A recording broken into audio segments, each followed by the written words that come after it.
Hey, what's going on everybody? Welcome back to another Champions of the Content video. In today's video, I want to cover Stead, who is the newest 5-star cleric that is coming to the game. And they're coming in the perfect time because we have the Blossom Cup coming up. And you'll see why they're good for that as we go over the video. So if you're curious to know more about Stead's kit, then keep on watching and let's get into it.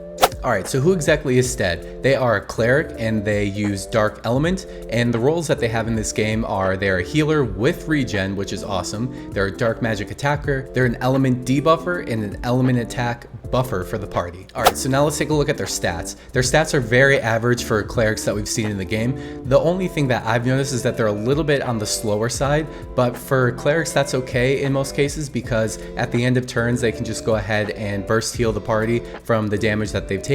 So it's kind of a give and take, but I think it's good when clerics are slow, just in my opinion. Alright, so now let's take a look at some of Stead's notable skills from their very diverse kit.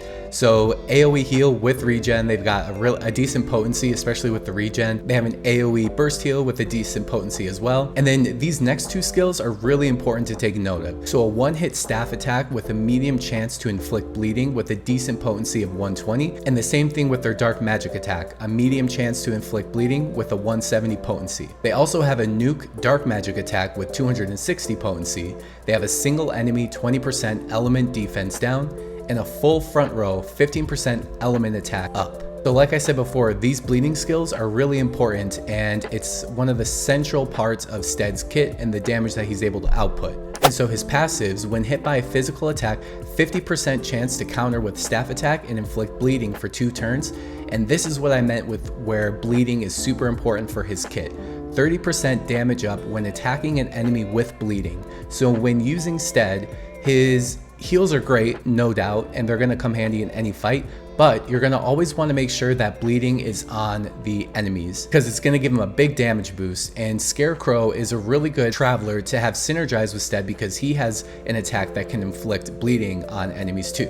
Alright, so now some pros and cons in just my opinion. He has a very diverse kit with attack power increases from bleeding debuff on enemies. He's an AoE healer with regen, which is really awesome, and he has powerful single target attacks. And his cons in my opinion, which aren't even a big deal, he's a fantastic character. His attacks are primarily single target and his debuff is single target too.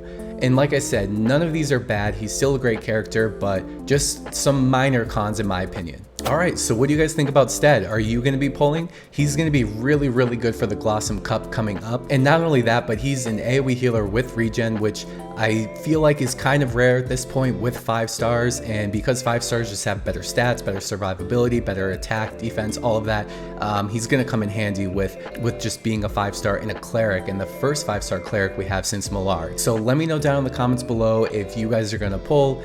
I personally am going to pull. I think he's going to be a really good asset to the team. Thank you so much as always for watching. I appreciate it so much, and I'll see you in the next one. Peace.